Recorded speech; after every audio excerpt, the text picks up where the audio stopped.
working through the book of James, and right now we are in James chapter 4, verse 13 through 17. And so I'm going to read that to you, and then we are going to dive in. So James chapter 4, verse 13 through 17. Come now, you who say, today or tomorrow we will go into such and such a town and spend a year there and trade and make a profit. Yet you do not know what tomorrow will bring. What is your life? For you are a mist that appears for a little time and then vanishes. Instead, you ought to say, if the Lord wills, we will live and do this or that. As it is, you boast in your arrogance. All such boasting is evil. So whoever knows the right thing to do and fails to do it, for him it is sin. This is the word of the Lord. So we're in the book of James, and James is coming at us hard with the brevity of life and the temporariness of life here in this passage. In the context, if you've been with us the past couple weeks, is he's talking about community, how to have healthy community, and how to not have healthy community, which is like not envying one another and coveting what other people have, but living in unity with one another and forgiving one another and being people of grace and mercy. And so then all of a sudden he transitions to this topic of time and the brevity of life and the temporariness of life, which I just want to be clear has everything to do with healthy community. He's still continuing on with this subject, and he's giving us some crucial truths that are going to help us to experience healthy community. And it's funny, I saw a graph, a chart, this research study bouncing around on the internet this week. A lot of people were posting it. And it was a study done to say what is the most important thing for an individual's health, like all things health, physical, psychological, all of it. It wasn't a Christian thing. It was just a study some people did. And the number one thing they said that will contribute to a person's health and help someone be a healthy person is healthy community. Smoking, drugs, alcohol, all that, like whether you work out or not, all was below it, quite a bit. Friendship was number one. Friendship was number one. Now we would say as Christians, yeah, friendship with God and friendship with one another. Relationships with God and other people, yes, is the number one. That's why we were made. We're made for relationship. And so here, James is saying, you know what's going to help you have healthy relationships?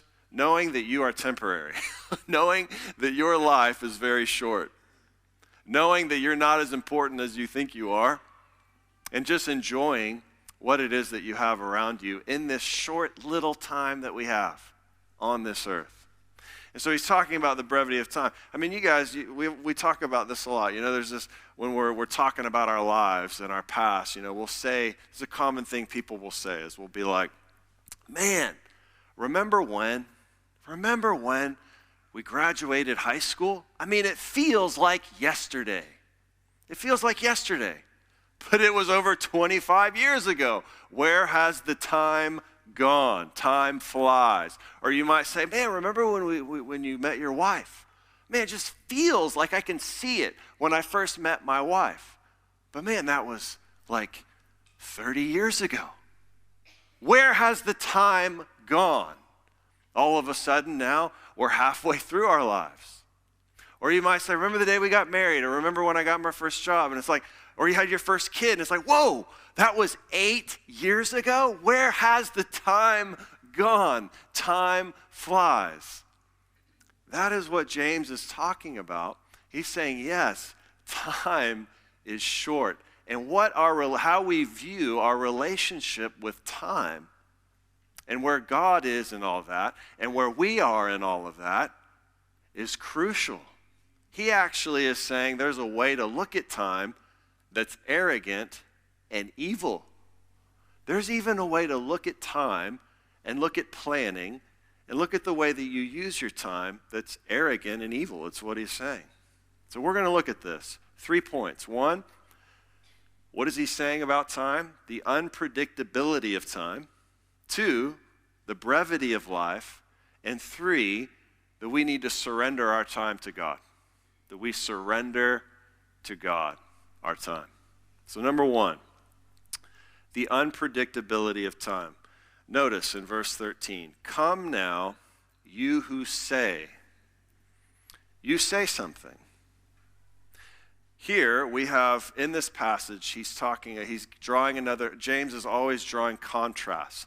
Here's one way to live, here's another way to live. This is the right way, this is the wrong way. This is the wise way, this is the foolish way. And so in this passage, we have 2 ways of talking, 2 ways of saying something.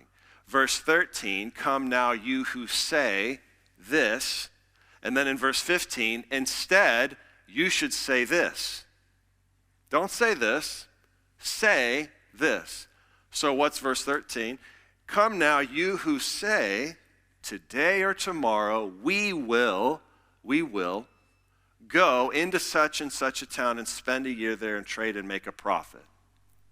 Now what he's saying here is, don't presume that you're in control of your future, because you're not. Now, is he saying, I just want to say this right now, is he saying don't plan? No, he's not saying that we as humans don't plan. There's plenty of scripture that talk about making plans and being wise with our plans. And, if you're like a big calendar lover and you've got your whole next 5-10 years planned out, what you're going to do, that's not bad. But what he's saying is you approach that calendar not with a posture of, this is going to happen and I'm going to make it happen and I'm the one who's going to will my life into the plans that I have for myself. And he's saying, because you're just wrong. Like, you're not in control of your future. You don't know what's going to happen. Anything can happen. There's all of these things that are probably going to disrupt your plans, actually. It's like James is taking that poem Invictus, which says, I am the captain of my fate, the master of my soul, and he's taking it, crumpling it up, and throwing it in the trash. And he's saying, no, you're not. You're not in control. You're not the master of your fate. God is. He is the one who's sovereign and in control of your circumstances and your future. You are not. There's so much you don't control. There's so many things that can happen that disrupt your plans. And the only reason your plans have gone well is because he's been merciful to you. And he's allowed it to be, and you didn't grow up in another part of the world. So, what do we do with this? Well, what do we do with planning? The Bible basically, big picture, back up, it confronts 2 different ways that we can look at our futures and look at how we plan. One of them, the Bible confronts the back to the future philosophy of life. Remember Back to the Future? Marty and Doc, they get a time machine, and so they go back in time, and they're like, we're going to change the future. We're going to make it better, And so they do that over 3 movies. There's a lot of back and forth, and in the end, they actually change their future. They make it better. They're in control. So what's Doc say to Marty? Doc at the very end, when the train and all that, the last scene, he says to Marty, the future is whatever you make it. So make it a good one. The Bible would confront that and say, no, the future is actually not whatever you make it. It's whatever God makes it. He already has planned out your future. You just live in it. And you are responsible to make wise decisions in it, but God is a sovereign God in control of all things. And so that would be the one extreme that it confronts. The other extreme that it confronts would be the movie Butterfly Effect. I don't know if you've seen that, kind of a weird movie. Probably a lot less people have seen Butterfly Effect than Back to the Future. It's got Ashton Kutcher. Is that how you say his name? I always get his name wrong. But this movie is, there's like a little time travel element in this movie. And it's basically, they're always trying to change their past, but whatever they do, they actually, when they try to intervene, they make the future worse. And so the movie kind of has this element that you're really just a passive recipient of life, and there's nothing you can do. There's nothing you do at all to influence your destiny. You just kind of roll along with it. Now, what the Bible would say is, well, which is true? Is God totally in control of all things?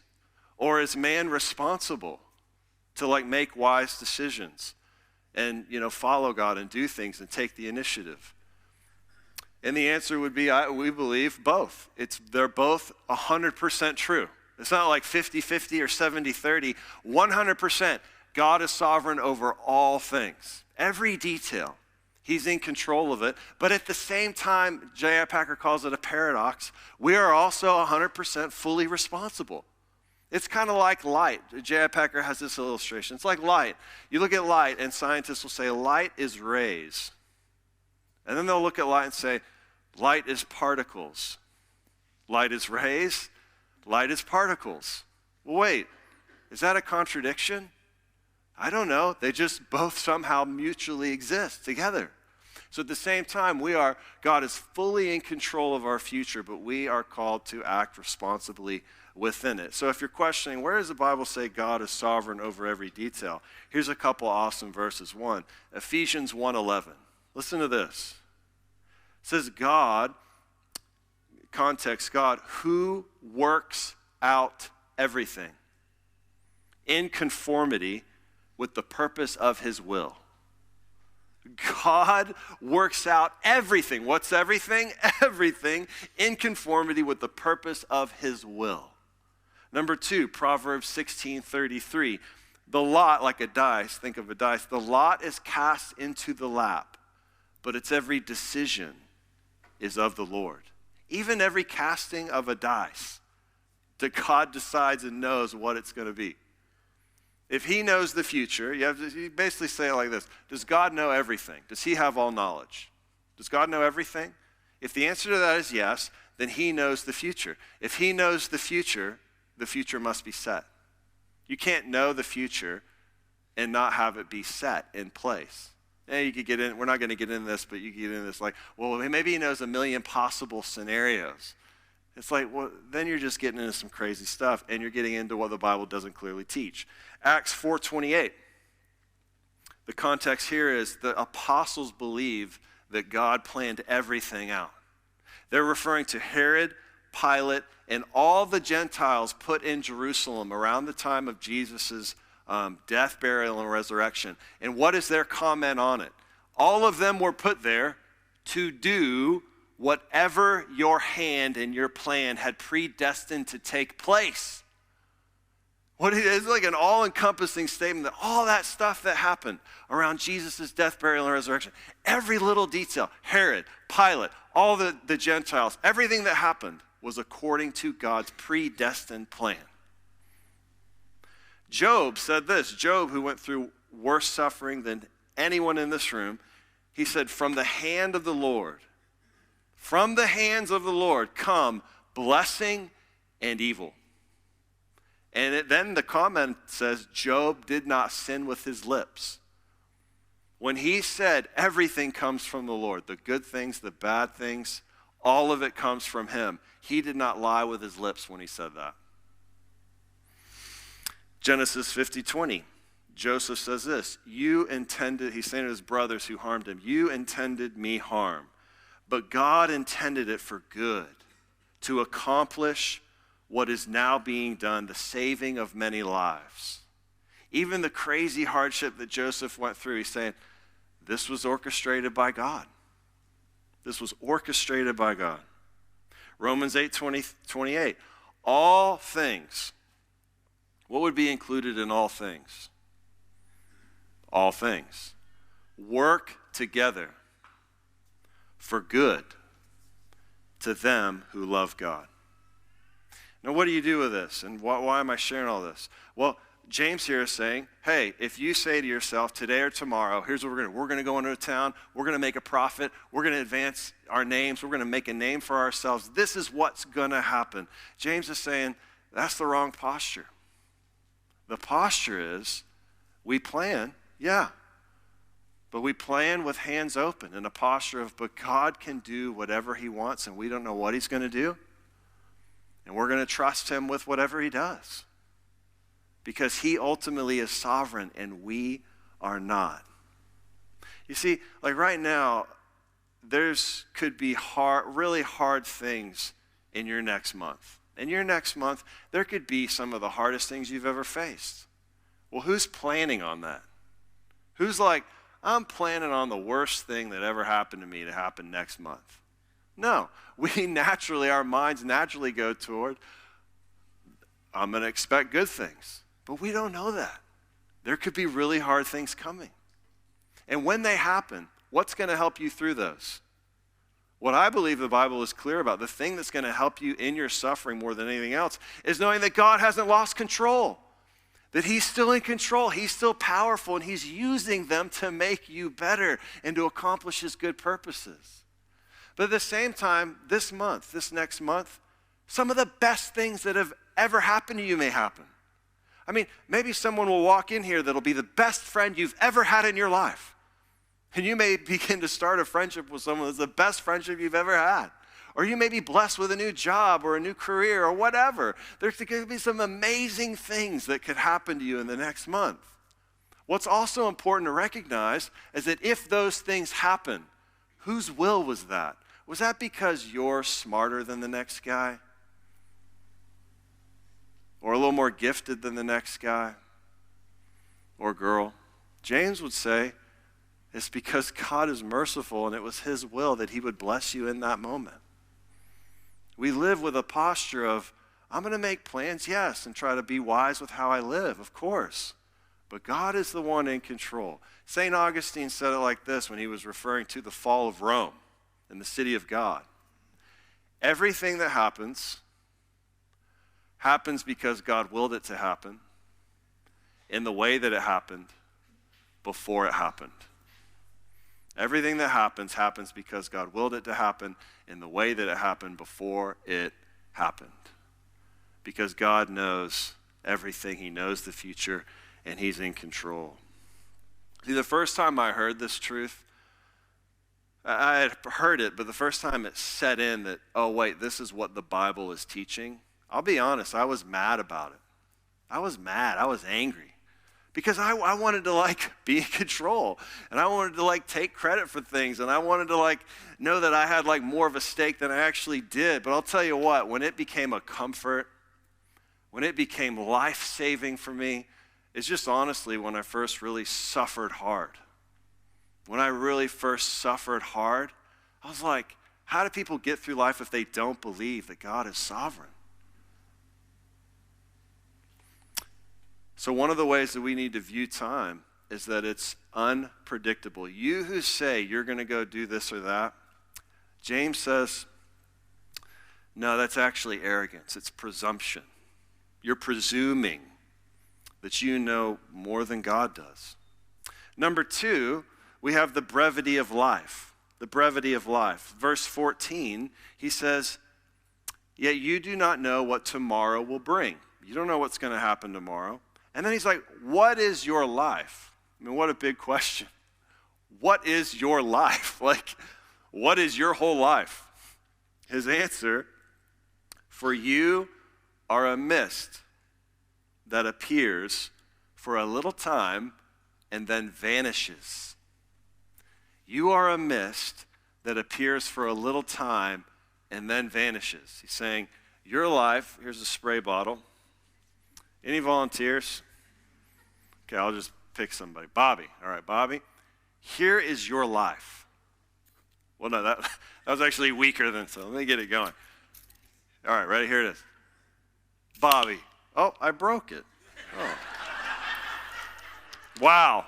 This is not a prophecy. This is not a prophecy. I guess you get the idea. A mist. You guys know what a mist is. A little grip strength issue there. Imagine a mist spraying out. James is saying, your life is a mist. Just, psh. It comes, it's quick, and then it vanishes. Here's another illustration. Who here knows the names of their great-great-grandparents? All 4 names. Anyone? You know the first name of your great-great-grandparents. Nobody's raising, not one person knows that? Okay, Joni, we got one. All right, one. Two, we got two. Okay, here's the deal. We're all going to be forgotten. 100 years from now, all new people. We're all going to vanish. 100 years from now, all new people, except for maybe an infant. They'll be here in the year, what would that even be? 2123. Wow, that's crazy. I hope that math is right. What James is saying is we're all going to vanish. We're all going to be forgotten. He's actually wanting to encourage you with that. It's kind of depressing at first, but this is actually encouraging. I'll get there in a minute. But we are all going to be forgotten. Like our names won't even be remembered. And if you somehow win the lottery and you're like the next George Washington and somehow your name is remembered, what will you care about in that moment 100 years from now? Well, if you're in heaven, all you'll really care about is hoping that your life helped exalt Jesus, not your name. And if you're not in heaven, it sure ain't going to matter what you've done. We're a vapor. We are a mist. We're here one minute, we're gone the next. I used to have an exercise with high school Bible studies where I take a group of guys, instead of looking at the word, I might like show them this verse or another verse. And I say, all right, guys, get in the car. We're going to a cemetery. And we go sit there at a cemetery. I say, hey, here's what we're going to do. I just want to spend 15 minutes. I want you to walk around. Don't step on any graves, but walk around and just think about 100 years from now, everyone you know in the ground. And just let that sink in. And then let's talk about it. So they walk around and real somber. We come back, high school students. Just such fresh thoughts. Always just like, wow, oh my goodness, why do I care about this or that? Life is short, That's what James is getting at. One day, 100 years from now, we're all in the ground and we're forgotten. This does two things. It humbles us and it gives us rest. It humbles us. James is wanting to humble us. He's after our arrogance. He's after our pride. He's after this will in us, like the people of Babel who wanted to make a name for themselves and build a tower so that they didn't need God. And God was like, boom, you're done. Make a name for yourself, your name's going to be forgotten. Why do you do the things that you do? If it's for your name, chasing after the wind. If it's for your name, our names will be forgotten. Our arrogance, our pride needs to be shot down. It's just the reality. But this also, it's not just a humbling thing. It gives us rest. Listen, when we realize life is a mist, the pressure's off. The pressure's off. You don't have to go around trying to make a name for yourself, wearing yourself out, trying to be remembered, because you're not going to be. This is actually a gift. Ecclesiastes. Read Ecclesiastes this week. The whole book is about this.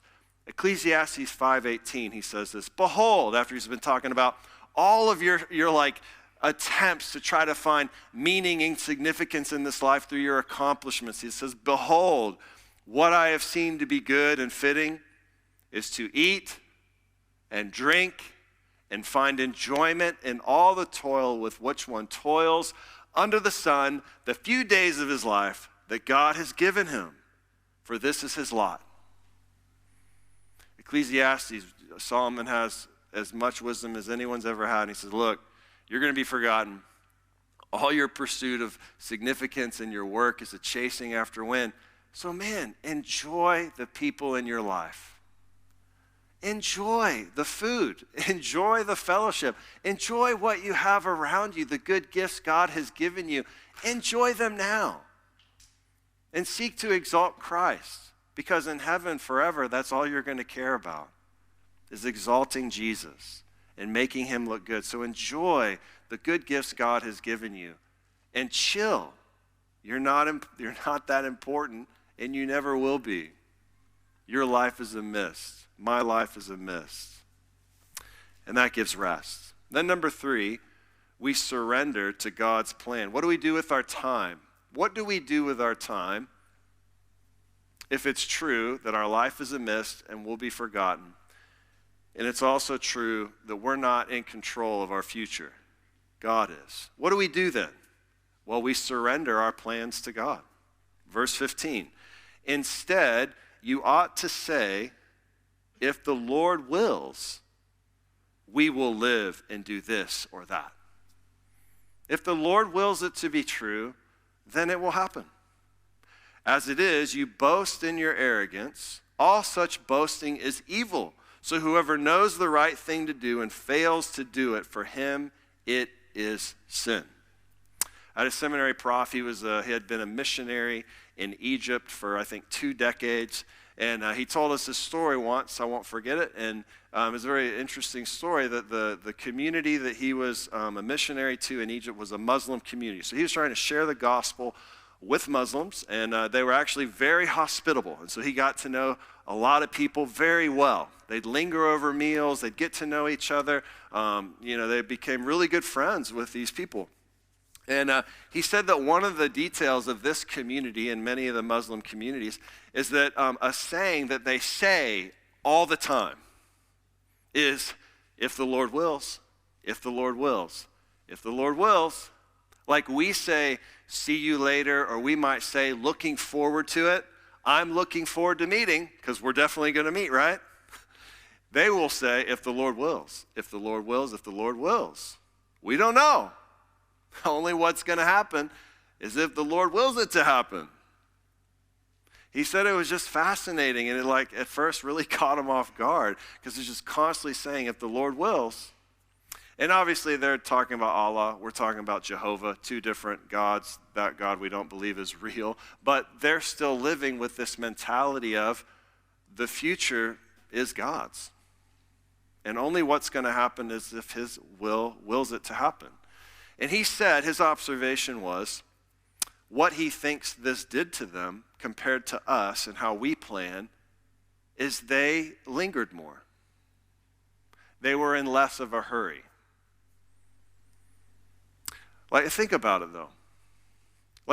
If you are the master of your fate, the captain of your soul, and you determine your future, if that's the way that you think life plays out, man, it's going to be kind of stressful. I got to do the right stuff. I got to, get to work. I got to, get after it. It's kind of an anxious way to live. Versus, the more our posture, what his observation was, he thinks, the more our posture becomes, God is sovereign over all things. I'm not in control.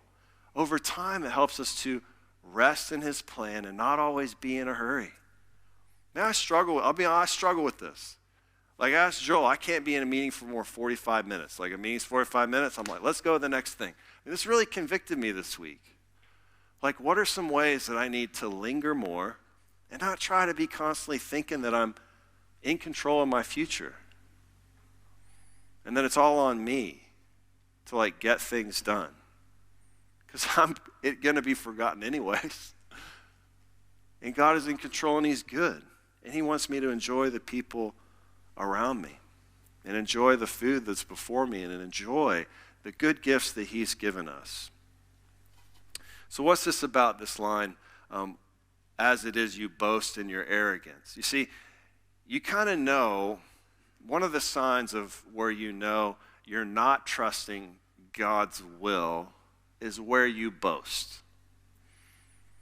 Where do you boast? A boast is that thing in your heart that when you're in a conversation, you're wanting to put it forward to kind of prove you're important. It's that thing about you that you're like, well, you need to know this about me. Okay? Because if you know this, then you'll respect me, and then you'll know that I'm important. And what is that about? Well, it's if we're the ones who are in control and we're trying to prove our worth through our performance, then yeah, we're going to be boasting. Versus wait, no. My significance in my life and my love and my worth comes from being God's child. And I can just rest in that. And not have to try to control everything around me. We boast in our arrogance as it is. As it is if you don't change the way that you view time, and you don't live with a posture of, if the Lord wills, he says, as it is, where you say you're in control of your destiny, you boast in your arrogance. You boast in your arrogance, and your arrogance is evil. And evil means to be twisted and broken away from the way of God. So then when he says, whoever knows the right thing to do and fails to do it, for him it is sin, what is he getting at here? Whoever knows the right thing to do and fails to do it. So what's this about? Well, think about it like this. The context here is planning. We're talking about how do we view the future. There's going to be certain right things we know we're supposed to do. If we fail to do those, it's sin. And so if God is sovereign, there's going to be certain right things he wants you to do, and that we surrender our time to him, and we do those things, and we plan those certain things he wants us to be about. Think about it like this. We have certain rhythms, certain habits, certain things we set into our schedule, and that we say, this is what I'm going to have in my schedule, and nothing's going to interrupt that. We have those things. That's good to have. What James is saying, I believe, is, and I think it's easy to make a case, you have certain rhythms, the right things to do, that you have those in place. And if anything interferes with those, you say no to those things. No, I'm not going to do that. That's interfering with the right thing to do. What are a couple examples? One, time in the Word daily. So you got time in the Word daily, where you're like, I'm going to open this book and read it. That's the right thing to do daily. So you do that. So if there's other things that come into your calendar, your schedule, that interrupt that over the long haul of life, you say, no, get that out of my life. I'm not going to have that as a part of it. Prayer, fellowship, community, opportunities to make friends in the church, to have healthy community. Sunday worship, that is the right thing to do. It's a very obvious one. You gather on Sunday with the saints to praise Jesus and be a part of his mission, to advance his cause in the world. The one time I actually went to church with an actual professional athlete, he had been an NFL football player. And so his kid actually had an opportunity one day to play in the NFL, like if he were to want to. The rest of us, our kids, they're not going to play professional sports, let's just be honest, okay? But this guy, his kid actually had a chance because he had the genetics, right? And so he was on a football team. And so the coaches said, hey guys, we're actually going to try to practice on Sunday mornings. And so you know what this ex-NFL football player said? No, we're not going to be on this team. We are not practicing Sunday morning. The right thing to do for our family is to go to church. And so he got off the team. He rearranged his schedule. No, we're not going to be a part of this elite kids football team, even though his kid could actually maybe play in the NFL. No, we're not going to plan that. Does that make sense? We're not going to plan something that interferes with the right thing to do. And then everything else falls into place, and you get on a different team or whatever. Practice Saturday, practice Thursday night, but not Sunday morning, because that interferes with the right thing to do. I was in a conversation with a single guy recently, and he was asking me, it was reminding me on my single pastor days, it was like the big question, how do you know you found the one? I love that question. It's like, how do you know you found the one? Because it's such a counterintuitive answer, which I think is the right answer. It's actually, you be the right one. You be the right one. And so what this looks like is, buddy, is you get the practices and the disciplines in your life that make you the right one. So you go to church, you read your Bible, work out, get a job, do all the things that make you a healthy person, and then as you go dating, you keep doing those right things. And that's going to make you a person who's going to be good to marry and who's going to be a good husband. So here's a question. How do you be the right kind of family? I mean, there's so many opportunities out there of things for all of us to get involved in. How do you be the right kind of family? Get the rhythms, do the right things under a sovereign God. If God is sovereign and this powerful, we should yield our schedules to him and for our kids and do the right things. that make us a family that's going to grow as much as we can possibly control it, create an environment for our kids to grow up in a healthy place and do the right things. Look at the Word, pray together, go to church, be in healthy community, be engaged in a church family. Do the right things, and all the other stuff will fall into place as God wills it. Close with this story. There's a guy named Jairus, and Jairus lived in the times of Jesus, and Jairus' daughter was dying. She's about to die. And so he's desperate. He's desperate. He's heard about Jesus, this guy who can heal people. So he hears that Jesus is nearby, and he rushes to find Jesus. And so he sees Jesus, and there's a crowd of people, and people are all around Jesus as they normally would be at this time. And he finds Jesus, and he tells him about his daughter. And Jesus is like, okay, I'm coming with you. Let's go. But the sense of the story is it's urgent. It's an urgent situation. Time is ticking. And so they need to hurry up and get there. And as they're going, a crowds around Jesus, and it's hard for him to move because all these people are touching on him and grabbing him. And Jesus is just kind of slowly moving along. So you get a sense in the story that the Jairus is like, let's go, come on. And as they're going, a woman who's been sick, it says for 12 years. She's been bleeding for 12 years. So there's this element of time in the story where Jairus is urgent and in a hurry, and there's a little girl, and she's about to die. That's an urgent need. But then this woman, yeah, it's bad. Bleeding for 12 years, sick for 12 years, that's bad. But she can wait another day, right? Well, she doesn't want anyone to know she's sick, so in the crowd, she kind of reaches in and thinks, if I just touch Jesus' clothes, maybe that'll heal me, right? So she kind of touches his garment. And when she touches him, she's healed. And Jesus, moving along slowly but surely, turns and realizes someone touched him and was healed. It says power went out from him, and he's like, where did the power go? He knew, but it's just a fascinating little detail. He turns, he finds a woman, and then he begins to talk to her and kind of have a slow conversation. And Jairus, he's over here, hey, he's probably freaking out. Hurry up, let's go. What are you talking to this lady for? Turns out his daughter dies. She dies. Yeah, I think it's assumed in this context that Jairus is possibly ticked. Like, dude, if you had just hurried up, my daughter wouldn't have died. I can't even imagine it. I can't even imagine it.